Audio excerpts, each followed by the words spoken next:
வணக்கம். ஓம் விக்னேஸ்வராய நமக. குலதெய்வமான ஸ்ரீ பொன்னம்பல சுவாமி, ஸ்ரீ பொன்முத்து கருப்பு சுவாமி, கற்பன சுவாமி, அங்காள பரமேஸ்வரி, பாப்பாத்தி அம்மன் துணையுடன் இந்த நாள் இனிய நாளாக அமைய அனைவரின் அவரவர் குலதெய்வம் காத்து அருள் பாலித்து பிரம்மாண்ட வெற்றியை கொடுக்க வணங்குகின்றேன். இன்று பிறந்த நாள் மற்றும் திருமண நாள் காணும் அனைத்து சொந்தங்களுக்கும் என்னுடைய நல்வாழ்த்துக்கள். ரிஷபராசிக்காரங்க பொதுவா ரிஷபராசி, ரிஷப லக்னம் அப்படின்லாம் இருக்கு. இந்த ரிஷபராசி, ரிஷப லக்னம் பொதுவாகவே ஒரு சுக்கிரனுடைய நட்சத்திரம் அப்படிங்கிறதுனால, சுக்கிரனுடைய ராசி லக்னம் அப்படிங்கிறதுனால சுகபோக வாழ்க்கையை விரும்புவாங்க. அதாவது பொதுவாகவே இவங்க திரைத்துறை, கலைத்துறை அப்படிங்கிறதுல ரொம்ப ஆர்வமா இருப்பாங்க. இவங்க விருப்பப்படக்கூடிய அந்த சுக்கிரன் என்ன பண்ணுவார் அப்படின்னா, சுகபோக வாழ்க்கையை அனுபவிக்கக்கூடியவங்க. அதாவது குரு பாத்தீங்கன்னா சம்பாதிக்க வைப்பாரு, சுக்கிரன் அனுபவிக்க வைப்பாரு. யாரோ சொத்து சேர்த்து வச்சாங்கன்னா அதை அனுபவிக்கக்கூடிய விஷயங்கள் சுக்கிரன் தான் தருவார், குரு தரமாட்டா. குரு சம்பாதிக்க வச்சு வேடிக்கை பார்ப்பாரு, அனுபவிக்கிறதுக்கு அவ்வளவா முடியாது. ஆனா சுக்கிரன் அனுபவித்து தன்னுடைய வாழ்க்கையில கர்மாவே எவ்வளோ இருந்தாலுமே இந்த ரிஷபராசிக்காரங்களுக்கு அனுபவிக்கக்கூடிய பிராப்தம் அப்படிங்கிறது ரிஷபராசிக்காரங்களுக்கு உண்டு. பொதுவாக இந்த ரிஷபராசிக்காரங்க இந்த ஆகஸ்ட் மாதம் 2026 கிரக நிலைகள் எப்படி இருக்கு அப்படின்னு சொல்லும் போது 3ல் சூரியனும் குருவும் உச்சம் பெற்றிருக்கிறார். பொதுவாகவே 3ல் மறைஞ்சிட்டாருங்களே சூரியன், குரு மறைஞ்சிட்டாரே, உச்சம் பெற்று மறைஞ்சிருக்கிறார். அது ஒரு பிளஸ். பொதுவாக ரிஷபராசிக்கு குரு மறையிறது அப்படிங்கிறது ரொம்ப யோகத்தை கொடுக்கும். அதனால இது உங்களுக்கு பிரச்சனையை கொடுக்கக்கூடியதாக இருக்காது. தைரிய வீரிய ஸ்தானத்துல போய் குருவும் சூரியனும் உட்காந்துருங்க. அப்ப இப்போ அரசாங்க வேலைக்கு முயற்சி பண்ணி கொண்டிருக்கிறவர்களுக்கு அரசாங்க வேலை கிடைக்கும். அதே மாதிரி அரசு துறையில மிகப்பெரிய முன்னணி பதவிகள் கிடைக்கும், முக்கிய பொறுப்புகள் கிடைக்கும், மிகப்பெரிய வெற்றி கிடைக்கும். ஒரு சில விஷயங்கள்லாம் பாத்தீங்க அப்படின்னா இந்த 3ல் இருக்கக்கூடிய சூரியனும் குருவும் நிறைந்த ஒரு கௌரவ பட்ட பதவி அப்படிங்கறத கொடுத்துரும் பொதுவாகவே. அதுக்கப்புறம் ஆகஸ்ட் 16க்கு அப்புறம் 4ல் சூரியன் வர்றது அப்படிங்கிறது விசேஷ அமைப்பா அப்படின்னு கேட்டீங்கன்னா, அந்த சூரியன் 4ல் வருவது அப்படிங்கிறது ஒரு விசேஷம்தான். ஏன்னா உங்களுக்கு வீடு, மனை, சொத்து, சுகங்கள் சேரக்கூடிய கால பிராப்தம் அப்போது தொடங்குகிறது. இந்த சூரியன் பயிற்சி ஆகுது. தாயாருடைய உடல் நிலையில உஷ்ணம் சம்பந்தப்பட்ட ஒரு சில தொந்தரவுகள் அவங்களுக்கு ஏற்படும். அதே மாதிரி அதுல இருந்து கொஞ்சம் பாதுகாத்துக்கணும். பொதுவாகவே இந்த காலகட்டங்கள்ல வண்டி வாகனம் புதுசா வாங்குவீங்க, புது காரு, புது வீடு கலக்குறீங்க அப்படின்னு ரிஷபராசிக்காரங்களை சொல்ல போறாங்க. அந்த மாதிரி பிராப்தம் அப்படிங்கிறது இப்போ ஏற்படும்.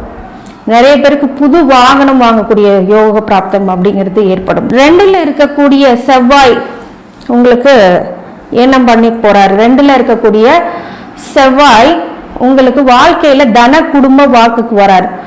அப்ப இந்த குடும்பத்துல தேவையில்லாத வார்த்தைகள், தேவையில்லாத விஷயங்களை பேசாம இருக்கிறது, கோபத்தினால வார்த்தைகளை வெளிப்படுத்துறது அப்படிங்கிறது கொஞ்சம் குறைச்சிக்கோங்க. பொருளாதார ரீதியா சொத்து சேர்க்கக்கூடிய விஷயங்கள் எல்லாம் அமையும் உங்களுக்கு இந்த காலகட்டங்கள். உத்தியோகத்துல நல்ல மாற்றங்கள் ஏற்படும், உயர் பதவிகள் கிடைக்கும். இதன் மூலியமாக நிறைய பதவிகள் கிடைக்கக்கூடியதாகவும், நிறைய பேருக்கு இன்சென்டிவ், இன்க்ரிமெண்ட்ஸ் கிடைக்கக்கூடியதாகவும் இருக்கும்.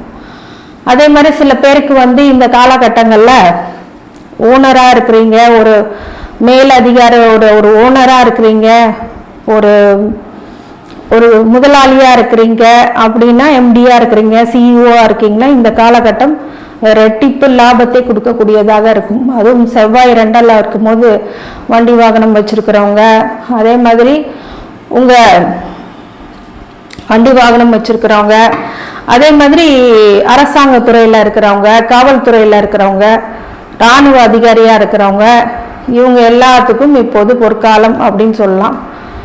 அதே மாதிரி இப்ப புதுசா தொழில் தொடங்கி நல்ல பிரான்ச்சஸ் உருவாக்கக்கூடிய காலகட்டம் இது. விரிவுபடுத்துவீங்க, எல்லாத்தையும் விரிவுபடுத்துவீங்க. அதே மாதிரி உங்க வாழ்க்கையில மிகப்பெரிய ஒரு வெற்றி அடையக்கூடிய காலகட்டம் அப்படின்னு சொல்லலாம். மேலதிகாரியோடைய ஆதரவு அப்படிங்கிறது கிடைக்கும். இந்த காலகட்டத்துல பட்டம் பதவி புகழ் அப்படிங்கிறத அலங்கரிக்கக்கூடியதாக இந்த செவ்வாய் ஏற்படுத்துவார். கொஞ்சம் கோபத்தை குறைச்சிட்டீங்கன்னா மிகப்பெரிய இழப்புகளை நீங்கள் சந்திக்க நேரக்கூடியதை தவிர்த்து மிகப்பெரிய ஒரு உச்சாணிக்கு செல்லக்கூடிய காலகட்டம் அப்படின்னு இந்த 2ல இருக்கக்கூடிய செவ்வாய் இருக்கும். வேகத்தை குறைத்து நிதானத்தை கடைபிடிக்க வேண்டும் அப்படிங்கிறதும் இந்த காலகட்டம் உங்களை உணர்த்தும். அது தேவைப்படாம நீங்க உங்களுடைய விஷயங்களை பண்ணுங்க.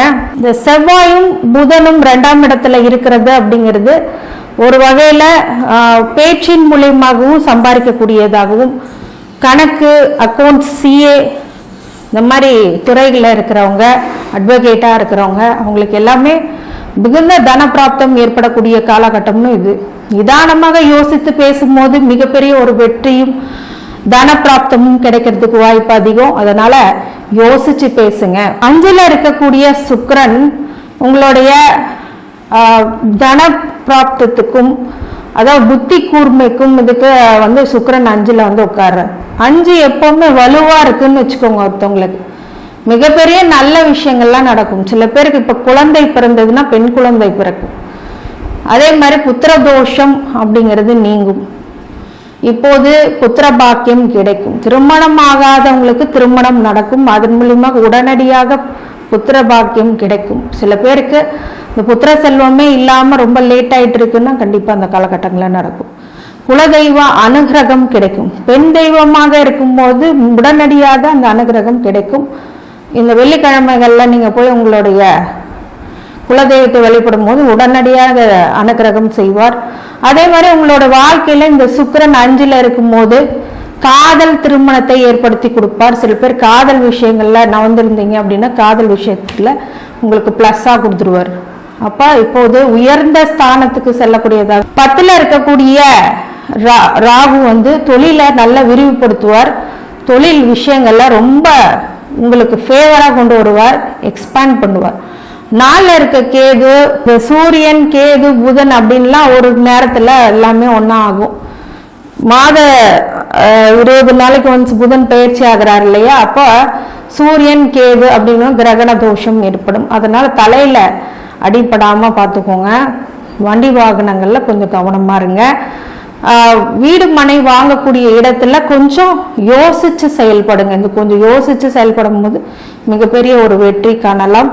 கொஞ்சம் மன உளைச்சல் காலாவும் எடுக்கிற முயற்சிகள் கொஞ்சம் தடையாக இருந்தாலும் வெற்றி உங்களுக்கே. ஆனா நிதானமா செயல்படணும் அப்படிங்கிறது தான் ரிஷபராசிக்கு சொல்ல கடமைப்பட்டிருக்கேன். இப்ப 11ல சனி இருப்பது அப்படிங்கிறது மிகப்பெரிய வெற்றியை கொடுக்கும். 11ல் சனி மிகப்பெரிய ஒரு மாற்றங்களை கொடுக்கும், லாபத்தை கொடுக்கும், வெற்றிகளை குவிக்கும், நல்ல பெயர்களை கொடுக்கும், நிறைய முன்னேற்றங்களை இந்த காலகட்டம் உங்களுக்கு கொடுக்கும். இந்த ரிஷபராசிக்காரங்களுக்கு அனைத்து ஐஸ்வர்யங்களும், சகல சௌபாக்கியங்களும், மன நிம்மதியும், ஆரோக்கியத்தை கொடுக்க வேண்டும் என்று என் பெருமான் ஸ்ரீவாரி பெருமாளை வேண்டி வணங்குகின்றேன். வாழ்க வளமுடன்.